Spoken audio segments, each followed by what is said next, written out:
ایک بدو آئے، ایک صحابی آئے، یا رسول اللہ میرا باپ میرے مال کو خرچ کر دیتا ہے، مجھ سے پوچھتا نہیں ہے۔ تو آپ نے کہا بلاؤ اسے۔ ان کو جب بلایا گیا تو اس نے پوچھا کیوں بلا رہے ہیں؟ کہ تیرے بیٹے نے شکایت کی۔ تو ان کو اتنا دکھ ہوا، انہوں نے چند اشعار پڑھے دل ہی دل میں، زبان پہ نہیں، دل ہی دل میں، اور مجلس میں آ گئے۔ جب پہنچے دربار رسالت تو جبریل آئے ہوئے، یا رسول اللہ اللہ تعالیٰ کہہ رہے ہیں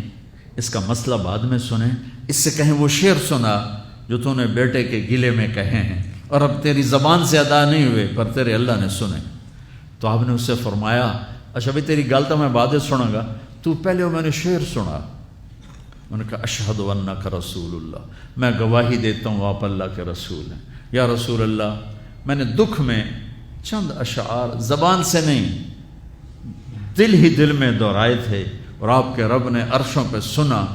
واقعی آپ کا رب بھی سچا اور آپ بھی سچے۔ آپ نے کہا کیا کہا تھا؟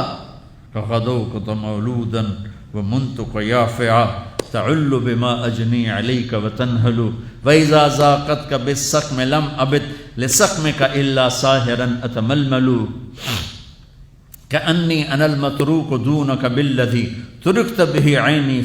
وعینی تحمل تخاف الردى نفسی علیک وانها لتعلم ان الموت وقت مؤجل فلما بلغت السن والغایة التي الیها مدى ما فیک اؤمل جعلت جزائی غلظة وفظاظة كأنك انت المنعم المتفضل فإن لم تر حق ابوبتی فعلت كما الجار المجاور يفعل۔ میرے نبی کے ٹپ ٹپ آنسو۔ کہا میرے بیٹے جس دن تو پیدا ہوا ہم نے اس دن اپنی ذات کے لیے جینا چھوڑ دیا، ہم نے تیرے لیے زندگی کا سفر شروع کیا، تجھے ٹھنڈی چھاؤں میں بٹھانے کے لیے گرم ہواؤں سے لڑا، تمہیں ٹھنڈی ہواؤں سے بچانے کے لیے برفانی راتوں میں کام کیا، تیری ایک مسکراہٹ دیکھنے کے لیے ساری ساری رات تڑپا، ساری ساری رات اپنے آپ کو کوہلو کے بیل کی طرح اپنی ساری جوانی کا رس نچوڑ کے تیری ہڈیوں میں ڈال دیا۔ میں بوڑھا ہوتا گیا، تو پروان چڑھتا گیا، میری کمر جھک گئی، تیری کمر اٹھ گئی، میری ٹانگوں سے جان نکل گئی، تیری ٹانگیں مضبوط ہو گئیں، میرے ہاتھ کانپنے لگے، تیرے ہاتھ مضبوط ہوئے، میں لڑکھڑانے لگا، تو اترانے لگا، تو مجھے خیال آیا کہ جیسے میں اس کے لیے دھکے کھاتا تھا، اس کی زندگی کی دعائیں مانگتا تھا، اس کے لیے تڑپتا تھا، چلو آج میرا یہ سہارا بنے گا۔ لیکن جب تجھ میں جوانی کی لہر دوڑی اور مجھے بڑھاپے نے کھا لیا، جب جوانی میں تجھ میں رنگ بھرا اور بڑھاپے نے میرے رنگ چھین لیے، جب جوانی تجھے سیدھا کیا بڑھاپے نے مجھے ٹیڑھا کر دیا، کمر جھکا دی، تو ایک دم تو مجھے ایسے گھور کے دیکھنے لگا،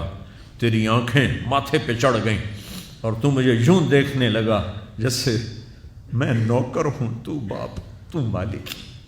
تو میں نے اپنی 30 سالہ زندگی کو جھٹلا دیا کہ ہاں میں باپ نہیں ہوں، میں نوکر ہوں، یہ میرا سردار ہے، اگر یہ بیٹا ہوتا تو یوں تو نہ کرتا۔ اس نے میری راتوں کے تڑپنے کو بھلایا، میرے گرمی سردی سے لڑنے کو بھلایا، کولو کے بیل کی طرح میرے چکر کاٹنے کو بھلایا، اپنی خوشیوں کو دفن کر دیا اپنے سینے میں، قبرستان بنا دیا اپنے سینے کو، اپنی خواہشات کا اور اپنی خوشیوں کا، اور آج تو مجھ سے ایسے بات کرتا ہے جیسے میں نوکر ہوں اور تو میرا آقا ہے۔ اچھا میرے بیٹے میں نوکر سہی، تو سب، پر میں تیرا پڑوسی، تو بندہ پڑوسی سے پوچھ ہی لیتا ہے کیا حال ہے، کوئی ضرورت تو نہیں، اتنا ہی پوچھ لیتے۔ دیکھو میں آج رو رہا ہوں، یہ بڑے دردناک اشعار ہیں، میری اردو میں اتنی وسعت نہیں ہے کہ میں ان اشعار کا درد سمجھ سکوں اردو کے الفاظ میں، لیکن اتنا بتاتا ہوں کہ میرے نبی روتے روتے ہچکی لگی، اتنا روئے، اور آپ نے اس بچے کے گریبان کو یہاں سے پکڑ کر دفع ہو جا، میری نظروں سے دور ہو جا، انت و مالک لابیک، تیرا سب کچھ تیرے باپ کا ہے، یہی باپ آج تمہارے ہاتھوں ذلیل ہو رہے ہیں۔